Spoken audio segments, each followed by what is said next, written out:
Baik, saudara, eh, sekarang saya akan menjelaskan paradigma teori alternatif pembangunan. Nah, salah satunya ini adalah membahas teori feminisme. Nah, saya share dulu ya, apa itu teori feminisme ini. Nah, baik ya. Teori feminisme ini ada berbagai macam paradigma. Nanti bagaimana feminisme liberal, klasik, Marxis, dan seterusnya itu yang akan dibahas dalam pertemuan singkat kita kali ini. Nah, menurut paradigma feminisme liberal, dalam masalah intervensi negara dalam wilayah pribadi, ya.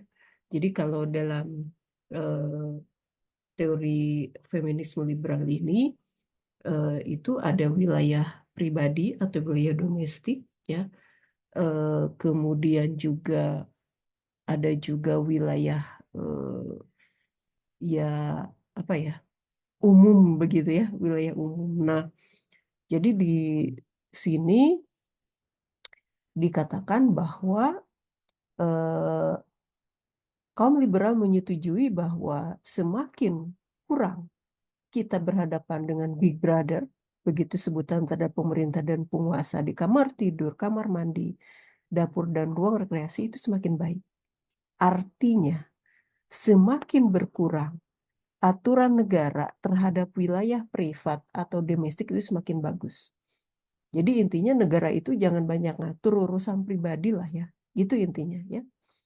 Nah, feminisme liberal ini berpendapat bahwa kegagalan untuk memasukkan kaum perempuan dalam proses pembangunan itu akan merusak keberhasilan suatu program pembangunan itu sendiri. Artinya, pembangunan yang tidak melibatkan perempuan, bahwa maka pembangunan itu gagal. Jadi kalau misalkan eh, pembangunan tidak melibatkan perempuan untuk memasuki sekolah yang tinggi, itu gagal. Perempuan tidak dilibatkan dalam perumusan kebijakan, itu juga gagal. Nah itu ya eh, inti daripada feminisme liberal. Nah kemudian juga bagaimana kalau liberal klasik. Jadi feminisme liberal nanti bagi dua, ada liberal klasik dan ada liberal egaliter. Nah, saudara, kalau ini kata liberal klasik kayak begitu ya, negara yang ideal itu harus melindungi kebebasan sipil. Kebebasan sipil itu hak milik, hak memilih, kebebasan menyampaikan pendapat, kebebasan untuk berbeda, kebebasan kemudian berserikat. Ini kebebasan berserikat, kebebasan berorganisasi ya. Selain melakukan campur tangan dengan pasar bebas, negara juga memberi individu kesempatan yang setara untuk menentukan akumulasinya di dalam pasar tersebut. Pasar di sini diartikan itu adalah eh, kalau Anda ingat penjelasan saya di modul 4 tentang sistem sosial, bisa dikatakan pasar ini adalah sistem sosial. Bagaimana misalkan perempuan ditempatkan di dalam sebuah keluarga, perempuan ditetapkan di dalam sebuah organisasi pemerintahan. Itu seperti apa? Nah, itu eh, mereka menyebutnya pasar begitu ya, karena di sana saling banyak berinteraksi. Jadi di sini kata liberal klasik melindungi kebebasan sipil. Semua orang itu harus dijamin bahwa apa yang dimilikinya itu pasti aman gitu ya. Kemudian dalam pemilu bebas mau memilih partai apapun. Jangan takut untuk berbeda pendapat dengan penguasa karena dijamin. Begitu juga jangan takut untuk masuk organisasi partai politik manapun karena pemerintah akan menjamin. Nah, selain melakukan hal itu, juga pemerintah itu bagusnya ya campur tangan dalam pasar bebas. Artinya, pemerintah itu harus banyak intervensi. Misalkan dalam apa itu anggota DPR sekian persennya harus perempuan, misalkan begitu ya. Kemudian juga misalkan yang jadi anggota KPU harus ada unsur perempuan. Nah, itu sensitivitas dari liberal klasik. Jadi ada kesempatan yang setara. Jadi menentukan akumulasi sendiri di dalam pasar tersebut. Artinya perempuan eksis di dalam organisasi apapun dan harus diberi ruang. Itu kata liberal klasik. Nah, bagaimana liberal egaliter? Kalau kata liberal egaliter, individu memasuki pasar itu dengan perbedaan yang berdasarkan pada posisi, kemudian asal yang menguntungkan, bakat inheren, dan keuntungan semata. Artinya begini, tidak semua orang ketika masuk dunia pendidikan itu mampu membayar SPP. Ada orang yang tidak mampu membayar SPP. Kemudian ada orang yang kebetulan dia dilahirkan dari masyarakat biasa, bukan dari masyarakat turunan darah biru misalkan begitu ya. Ada orang yang memiliki bakat menyanyi yang bagus, tapi ada juga yang enggak gitu. Kemudian lalu ada orang bagus aja begitu ya, nasibnya gitu. Dia selalu dihadapkan pada keberuntungan. Nah, tapi pada saat tertentu perbedaan itu sedemikian besar sehingga beberapa individu tidak dapat memperoleh bagian secara adil dari yang ditawarkan oleh pasar. Misalnya apa? Pendidikan. Pendidikan swasta itu mahal.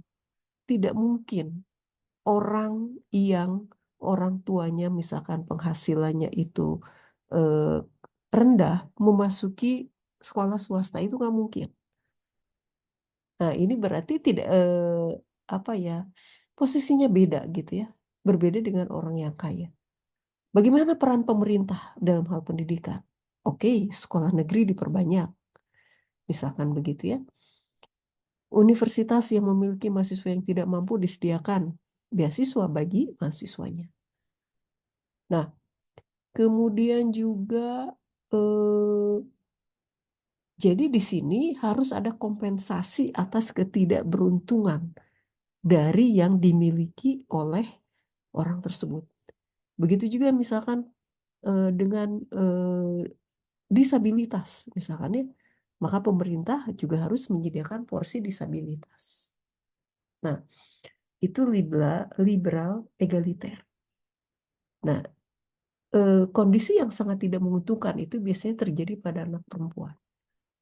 Dan semuanya anak perempuan dalam kondisi apapun, kata liberal egaliter, pemerintah harus turun tangan. Gitu ya. Nah, bagaimana negara ideal? Kata liberal klasik dan kata liberal egaliter. Kalau kata liberal klasik, melindungi kebebasan sipil. Kemudian juga ekonomi berkembang dengan sedikit campur tangan pemerintah dan harga ditentukan oleh kekuatan pasar seperti kondisi barang yang langka dan seterusnya. Intinya, negara itu tetap campur tangannya sedikit dalam hal tertentu. Seperti apa dalam hal tertentu? Misalnya ketika barang kebutuhan pokok itu langka. Kalau barang kebutuhan pokok langka, udahlah negara nggak usah terlalu banyak ikut campur. Misalkan menentukan harga bahan pokok beras harus harga sekian dan seterusnya, gitu ya. Biarkan aja, toh nanti juga kalau panen jadi murah, misalkan begitu ya. Itu kata liberal klasik.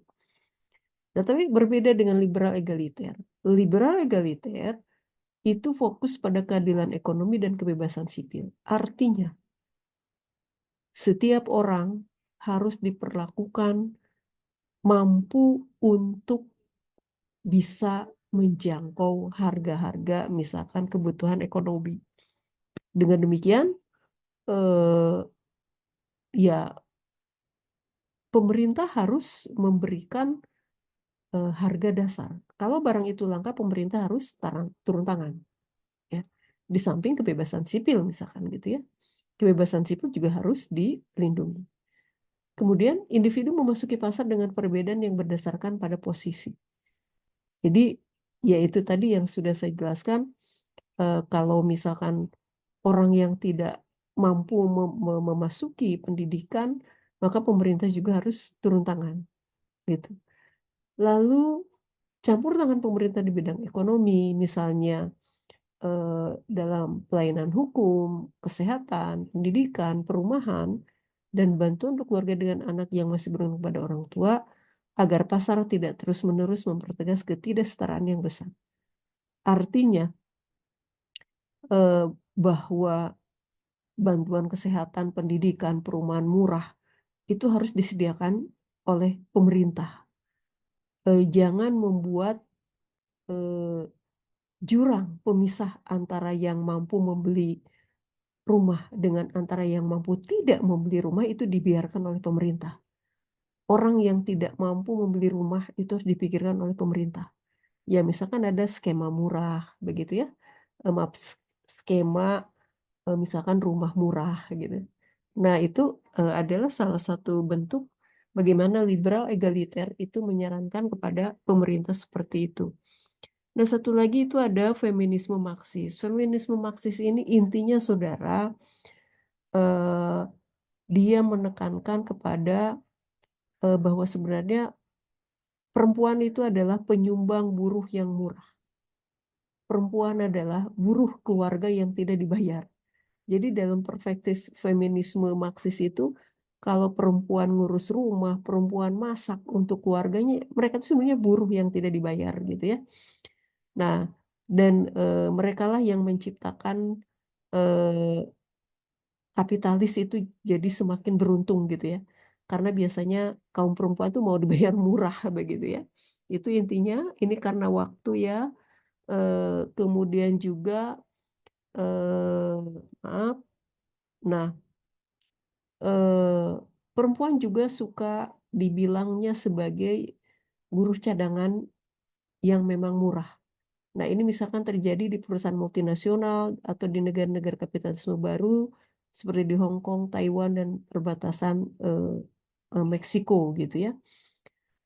Jadi si feminis Marxis ini biasanya membahas bahwa eksploitasi perempuan itu ada dan itu adalah menyumbang bagi pembangunan kapitalis. Kira-kira seperti itu ya, saudara. Karena waktu, saya tutup pertemuan di modul ini. Sampai ketemu lagi di modul-modul berikutnya. Terima kasih atas perhatian saudara. Mudah-mudahan dipahami.